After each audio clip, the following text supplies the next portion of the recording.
ನಮಸ್ಕಾರ ವೀಕ್ಷಕರೇ, ಶ್ರೀಗರಿ ವಾರ್ತೆಗರಿಗೆ ಸ್ವಾಗತ. ಜುಲೈ 9, 2026ರಂದು ನಗರದ ಹೆಬ್ಬಾಳು 2ನೇ ಹಂತದ ಶ್ರೀ ಉಮಾಮಹೇಶ್ವರ ಜೋಡಿ ರಸ್ತೆಯಲ್ಲಿ ಚಾಮರಾಜ ವಿಧಾನಸಭಾ ಕ್ಷೇತ್ರದ ಶಾಸಕರಾದ ಶ್ರೀ ಕೆ. ಹರೀಶ್ ಗೌಡರ ಹೆಸರಿನಲ್ಲಿ ಕೆ. ಹರೀಶ್ ಗೌಡ ವೃತ್ತದ ಉದ್ಘಾಟನೆ ನೆರವೇರಿಸಲಾಯಿತು. ಈ ಸಂದರ್ಭದಲ್ಲಿ ಆಶಾ ಮಂದಿರ ನಿವೇಶನ ಮತ್ತು ವಸತಿದಾರರ ಕ್ಷೇಮಾಭಿವೃದ್ಧಿ ಸಂಘದ ಶ್ರೀ ಉಮಾಮಹೇಶ್ವರ ದೇವಸ್ಥಾನದ ಅಧ್ಯಕ್ಷರಾದ ಲೋಚನ್ ನಾಗರಾಜ್, ಗೌರವಾಧ್ಯಕ್ಷರಾದ ಕಾಳನಿಂಗೇಗೌಡರು, ಮುಖಂಡರಾದ ಶ್ರೀಧರ್, ಡೆಲ್ಲಿ ರವಿ ಹಾಗೂ ಶ್ರೀ ಉಮಾಮಹೇಶ್ವರ ದೇವಸ್ಥಾನದ ಆಡಳಿತ ಮಂಡಳಿಯ ನಿರ್ದೇಶಕರು ಮತ್ತು ಸ್ಥಳೀಯ ನಿವಾಸಿಗಳು ಹಾಜರಿದ್ದರು. ಆಶಾ ಮಂದಿರ ನಿವೇಶನ ಮತ್ತು ವಸತಿದಾರರ ಕ್ಷೇಮಾಭಿವೃದ್ಧಿ ಸಂಘದ ವತಿಯಿಂದ ಸುಮಾರು 35 ವರ್ಷಗಳಿಂದ ಈ ಭಾಗದಲ್ಲಿ ಉಮಾಮಹೇಶ್ವರ, ಶ್ರೀ ಗಣಪತಿ, ಶ್ರೀ ವೀರಾಂಜನೇಯ ಸ್ವಾಮಿ, ಶ್ರೀ ಪಾರ್ವತಿ ದೇವಿ ಸನ್ನಿಧಿಯಲ್ಲಿ ದೇವಸ್ಥಾನ ನಡ್ಕೊಂಡು ಬರ್ತಾ ಇದೆ. ಈ ದೇವಸ್ಥಾನದ ವತಿಯಿಂದ ಪ್ರತಿ ವರ್ಷ ಹಲವಾರು ಕಾರ್ಯಕ್ರಮಗಳನ್ನ ನಾವು ನೆರವೇರಿಸ್ತೀವಿ. ಅದರಲ್ಲಿ ಬಹುಮುಖ್ಯವಾಗಿ ಪ್ರತಿ ವರ್ಷ ಕಾರ್ತಿಕ ಮಾಸದಲ್ಲಿ ಇಲ್ಲಿ ಸುಮಾರು 4,000ದಿಂದ 5,000 ಜನಕ್ಕೆ ಅನ್ನ ಸಂತರ್ಪಣಾ ಕಾರ್ಯಕ್ರಮವನ್ನು ಏರ್ಪಾಡು ಮಾಡ್ತೀವಿ. ಆ ಸಂದರ್ಭದಲ್ಲಿ ಇಲ್ಲಿ ಬರುವಂಥ ಸಾವಿರಾರು ಸಂಖ್ಯೆಯ ಭಕ್ತಾದಿಗಳಿಗೆ ಅನ್ನ ಸಂತರ್ಪಣೆ ಮಾಡಲಿಕ್ಕೆ ಒಂದು ಅಚ್ಚುಕಟ್ಟಾದ ಜಾಗದ ಕೊರತೆ ಇಲ್ಲಿ ಕಾಡ್ತಾ ಇತ್ತು. ಆ ಕೊರತೆಯನ್ನು ನೀಗಿಸ್ಕೊಡ್ಬೇಕು ಅಂತೇಳಿ ನಮ್ಮ ಕ್ಷೇತ್ರದ ಜನಪ್ರಿಯ ಶಾಸಕರಾದಂಥ ಶ್ರೀಯುತ ಕೆ. ಹರೀಶ್ ಗೌಡ್ರವರ ಹತ್ರ ನಮ್ಮ ದೇವಸ್ಥಾನದ ಆಡಳಿತ ಮಂಡಳಿ ಪರವಾಗಿ ಕೇಳ್ಕೊಂಡಾಗ ಈ ಪಾಳು ಕೊಂಪೆ ಅಂತಾಗಿದ್ದ ಈ ಹೈಟೆನ್ಷನ್ ಲೈನ್ ಕೆಳಗಡೆ ಈ ಜಾಗವನ್ನು ಬಹಳ ಸುವ್ಯವಸ್ಥಿತವಾಗಿ ಕಾಂಕ್ರೀಟೀಕರಣ ಮಾಡಿಕೊಟ್ಟು ಇಲ್ಲಿ ಪ್ರತಿ ವರ್ಷ ನಾವು ಕಾರ್ತಿಕ್ ಮಾಸದಲ್ಲಿ ಸಾವಿರಾರು ಸಂಖ್ಯೆಯ ಭಕ್ತಾದಿಗಳಿಗೆ ಅನ್ನ ಸಂತರ್ಪಣೆ ಮಾಡಲಿಕ್ಕೆ ಒಂದು ಸೂಕ್ತವಾದ ವ್ಯವಸ್ಥೆಯನ್ನು ಕಲ್ಪಿಸಿಕೊಟ್ಟಿದ್ದಾರೆ. ಜೊತೆಗೆ ದೇವಸ್ಥಾನಕ್ಕೆ ಇನ್ನೂ ಹಲವಾರು ಅಭಿವೃದ್ಧಿ ಕಾರ್ಯಗಳಿಗೆ ಅವರು ನಮ್ಮ ಮನವಿಗೆ ಸ್ಪಂದಿಸಿ ಅಭಿವೃದ್ಧಿ ಕಾರ್ಯಗಳನ್ನು ಮಾಡಿಕೊಟ್ಟು ಇನ್ನೂ ಮುಂದೆ ಏನು ಬೇಕು ನನ್ನ ಕೈಲಿಂದ ಈ ದೇವಸ್ಥಾನದ ಅಭಿವೃದ್ಧಿಗೆ ಅದನ್ನೆಲ್ಲವನ್ನು ಮಾಡಿಕೊಡ್ತೀವಿ ಅನ್ನೋ ಭರವಸೆಯನ್ನು ನೀಡಿದ್ದಾರೆ. ಅವರ ಅತ್ಯಂತ ಪವಿತ್ರವಾದ ಈ ಕೆಲಸಕ್ಕೆ ಕೃತಜ್ಞತಾಪೂರ್ವಕವಾಗಿ ನಾವು ದೇವಸ್ಥಾನದ ಆಡಳಿತ ಮಂಡಳಿಯ ಪರವಾಗಿ ಹಾಗೂ ಬಡಾವಣೆಯ ಮತ್ತು ಮಂಚೇಗೌಡಕೊಪ್ಪ ಗ್ರಾಮದ ಸಮಸ್ತ ಗೌರವಾನ್ವಿತ ನಾಗರಿಕರ ಪರವಾಗಿ ಈ ಒಂದು ಜಾಗಕ್ಕೆ ಸನ್ಮಾನ್ಯ ಶ್ರೀ ಕೆ. ಹರೀಶ್ ಗೌಡ್ರವರ ವೃತ್ತ ಅಂತೇಳಿ ನಾಮಕರಣ ಮಾಡಬೇಕು ಅಂತೇಳಿ ತೀರ್ಮಾನ ಮಾಡಿ ಇವತ್ತು ಈ ಕೆ. ಹರೀಶ್ ಗೌಡ್ರ ವೃತ್ತವನ್ನು ಉದ್ಘಾಟನೆ ಮಾಡಿದ್ದೇವೆ. ಈ ಕಾರ್ಯಕ್ರಮಕ್ಕೆ ಹರೀಶ್ ಅಣ್ಣವರು ಸಹ ಬರಬೇಕಾಗಿತ್ತು. ಅವರು ತುರ್ತ ಕಾರ್ಯನಿಮಿತ್ತ ಬೆಂಗಳೂರಿಗೆ ತೆರಳಿರೋದ್ರಿಂದ ಅವರ ಅನುಪಸ್ಥಿತಿಯಲ್ಲಿ ವೃತ್ತದ ಅನಾವರಣಗೊಂಡಿದೆ. ಅವರಿಗೆ ತಾಯಿ ಚಾಮುಂಡೇಶ್ವರಿ, ಶ್ರೀ ವಿಘ್ನೇಶ್ವರ, ಶ್ರೀ ಉಮಾಮಹೇಶ್ವರ ಇನ್ನೂ ಹೆಚ್ಚಿನ ಈ ರೀತಿ ಸಾರ್ವಜನಿಕ ಸೇವೆ ಮಾಡುವ ಶಕ್ತಿಯನ್ನು ಭಗವಂತ ಕರುಣಿಸಲಿ ಅಂತೇಳಿ ಹೆಬ್ಬಾಳು ಬಡಾವಣೆಯ ಆಶಾ ಮಂದಿರ ನಿವೇಶನದಾರ ಮತ್ತು ವಸತಿದಾರರ ಒಕ್ಕೂಟದ ಕ್ಷೇಮಾಭಿವೃದ್ಧಿ ಸಂಘದವರಿಂದ ಪರವಾಗಿ ಭಗವಂತನಲ್ಲಿ ಪ್ರಾರ್ಥನೆಯನ್ನು ಮಾಡಿಕೊಳ್ತಾ ಇದ್ದೀವಿ. ಈ ದೇವಸ್ಥಾನದ ಆಡಳಿತ ಮಂಡಳಿಯ ಶ್ರೀಯುತ ಅಧ್ಯಕ್ಷರಾದ ಶ್ರೀ ಲೋಚನ್ ನಾಗರಾಜರವರು ಮತ್ತು ಗೌರವಾಧ್ಯಕ್ಷರಾದ ಶ್ರೀ ಕಾಳಿಂಗೇಗೌಡರವರು ಹಾಗೂ ಸಮಿತಿಯ ಉಪಾಧ್ಯಕ್ಷರುಗಳು ಜಯರಾಮ್ರವರು, ಡಿಕ್ಷಿ ಮೋಹನ್ ರವರು ಮತ್ತು ಆಡಳಿತ ಮಂಡಳಿಯ ಎಲ್ಲ ಸರ್ವ ಸದಸ್ಯರು ಸಹ ಈ ಒಂದು ಕಾರ್ಯಕ್ಕೆ ಕೈ ಜೋಡಿಸಿ ಕಾರ್ಯವನ್ನು ಯಶಸ್ವಿಯಾಗಿ ನಡೆಯೋದಕ್ಕೆ ಸಹಕರಿಸಿದ್ದಾರೆ. ಮತ್ತು ಈ ವೃತ್ತದ ನಿರ್ಮಾಣ ಮತ್ತು ಅನಾವರಣಕ್ಕೆ ಈ ಭಾಗದ ಯುವ ಮುಖಂಡರಾದ ಶ್ರೀಯುತ ರವಿಯವರು, ಡೆಲ್ಲಿ ರವಿಯವರು ಮತ್ತು ಶ್ರೀಧರ್ ಅವರು ಸಹ ಕೈ ಜೋಡಿಸಿ ಈ ಕಾರ್ಯಕ್ರಮ ಯಶಸ್ವಿಯಾಗಿ ನಡೆಯೋದಕ್ಕೆ ಕಾರಣಕರ್ತರಾಗಿದ್ದಾರೆ.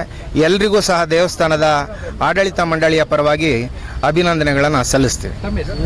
ನನ್ನ ಹೆಸರು ಕೃಷ್ಣೇಗೌಡ, ಈ ಆಡಳಿತ ಮಂಡಳಿಯ ನಿರ್ದೇಶಕರು. ಹೆಬ್ಬಾಳು 2ನೇ ಹಂತದಲ್ಲಿ ಉಮಾಮಹೇಶ್ವರಿ ಮತ್ತು ದೇವತೆಗಳು ವಾಸ ಮಾಡುವಂಥ ಜಾಗ ಹಿಂದೆ, ಅದನ್ನು ನಮ್ಮ ಅಧ್ಯಕ್ಷರಾದಂಥ ನಾಗರಾಜನವರು, ಕಾಳಿಂಗಣ್ಣವರು, ನಮ್ಮ ಡಿಕ್ಷಿ ಮೋಹನ, ನಮ್ಮ ಸೊಸೈಟಿ ಅಧ್ಯಕ್ಷರಾದಂಥ ನಮ್ಮ ಶ್ರೀಧರ್ ಅವರು, ಇನ್ನೂ ಸುಮಾರು ಹೆಸರಿದೆ, ಜಯರಾಮಣ್ಣ ಆಗ್ಬೋದು, ಹರೀಶ್ ಅಣ್ಣ ಆಗ್ಬೋದು, ಕೃಷ್ಣ ಅವರಣ್ಣ ಎಲ್ಲರೂ ಇದ್ದಾರೆ.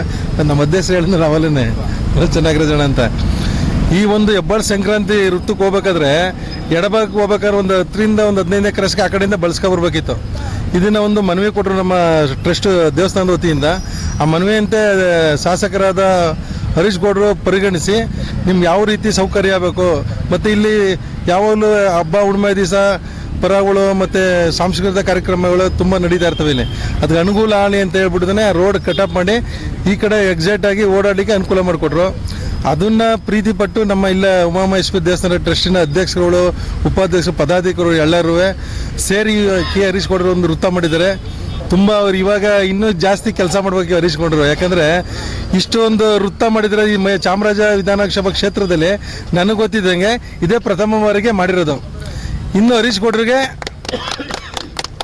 ಶಕ್ತಿ ಕೊಟ್ಟಂಗಾಯ್ತು. ಬೇರೆ ಎಲ್ಲರೂ ಹೇಳ್ದು ಹೊರಗಡೆ ಎಲ್ಲ ಇರ್ತಾರೆ, ನಾವು ಹತ್ರಿಂದ ನೋಡಿದ್ದೀವಿ ಕೊಡುಗೈ ದಾನಿ ಅಂತಾರೆ. ಇದೇ ರೀತಿ ಹರೀಶ್ ಗೌಡ್ರಿಗೆ ಒಂದು ಶಕ್ತಿ ಬಂದಂಗಾಗದೆ. ಮುಂದಿನ ದಿನಗಳು 2028ಗೂ ಸುಧಾ ಜನಗಳು ಆಶೀರ್ವಾದ ಮಾಡ್ತಾರೆ. ಇದೇ ರೀತಿ ಜನಗಳು ಹೆಚ್ಚಿನ ಸೇವೆ ಮಾಡ್ಬೇಕಂತೇಳಿ ಹರೀಶ್ ಗೌಡ್ರನ್ನ ಕೇಳ್ಕೊತೀವಿ. ಸರ್ ನಮಸ್ಕಾರ, ನನ್ನ ಹೆಸರು ಡಿಕ್ಸಿ ಮೋಹನ್ ಅಂತ. ಹರೀಶ್ ಗೌಡ್ರ ಬಗ್ಗೆ ಹೇಳಬೇಕು ಅಂತ ಅಂದರೆ ಎರಡು ಮಾತಲ್ಲ, ಎಷ್ಟು ಮಾತಾಡೋದೊಂದು ಸಲ್ಲದಿಲ್ಲ. ಯಾಕಂದ್ರೆ ಯಾವುದೇ ಪಕ್ಷದವರಾಗಲಿ, JDS ಆಗಲಿ, BJP ಆಗಲಿ, ಕಾಂಗ್ರೆಸ್ ಆಗಲಿ, ನಾನು ಏನು 3 ವರ್ಷದಿಂದ ನಾನು ನೋಡ್ತಾ ಇದ್ದೀನಿ, ಗಮನಿಸ್ತಾ ಇದ್ದೀನಿ. ಆ್ಯಕ್ಚುಲಿ ನಾವು ಬೇರೆ ಪಕ್ಷದವರೇ. ಈಗ ಹರೀಶ್ ಗೌಡ್ರು ದೊಡ್ಡ ಅಭಿಮಾನಿ ಆಗ್ಬಿಟ್ಟಿದ್ದೀವಿ. ಏನಕ್ಕೆ ಅಂದರೆ ಅವ್ರು ಮಾಡ್ತಾರಂಥ ಕೆಲಸ ಕಾರ್ಯ ಅದೆಲ್ಲ ನೋಡಿದ್ರೆ ಯಾವುದೇ ಪಕ್ಷದವ್ರು ಹೋಗಲಿ ತುಂಬ ಚೆನ್ನಾಗಿ ಕೆಲಸ ಮಾಡಿಕೊಡ್ತಾರೆ. ಈಗ ಏನು ನಾವಿಲ್ಲಿ ಉಪಸ್ಥಿತರಿದ್ದೀವಿ ಹರೀಶ್ ಗೌಡ ಸರ್ಕಲ್ ಉದ್ಘಾಟನೆಗೆ, ಅಲ್ಲಿ ಬಂದಿರೋಂಥವ್ರಲ್ಲಿ ಯಾವ ಪಕ್ಷದ ಲೆಕ್ಕದಲ್ಲಿ ಬಂದಿಲ್ಲ. ಎಲ್ಲ ಹರೀಶ್ ಗೌಡ್ರ ಮೇಲೆ ಅಭಿಮಾನದಲ್ಲಿ ಆ ವ್ಯಕ್ತಿ ಇನ್ನೊಂದು 2 ಸಲ ಆಯ್ಕೆಯಾಗಿ ನೆಕ್ಸ್ಟು ಮೈಸೂರು ಉಸ್ತುವಾರಿ ಸಚಿವರಾಗಲಿ ಅಂತ ಎಲ್ಲರದು ಪ್ರೀತಿ ಆರೈಕೆ ಅವ್ರ ಮೇಲಿದೆ. ಮುಂದೇನೂ ಕೂಡ ಇನ್ನೂ 2 ಬಾರಿ ಅಲ್ಲ 3 ಬಾರಿ ಅವರು ಆಯ್ಕೆಯಾಗಿ ಇದೇ ರೀತಿ ಅಭಿವೃದ್ಧಿ ಕೆಲಸಗಳು ಮಾಡಲಿ.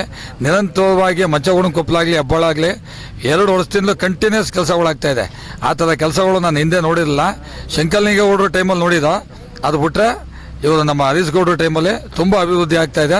ಇದೇ ರೀತಿ ಕೆಲಸ ಇನ್ನು 2 ವರ್ಷನೂ ಸಾಗಲಿ, ಅದು ಒಳ್ಳೇದಾಗಲಿ, ಮುಂದೇನೂ ಆಯ್ಕೆ ಆಗಲಿ ಅಂತ ಆ ದೇವರಲ್ಲಿ ಪ್ರಾರ್ಥನೆ ಮಾಡ್ತೀನಿ. Thank you.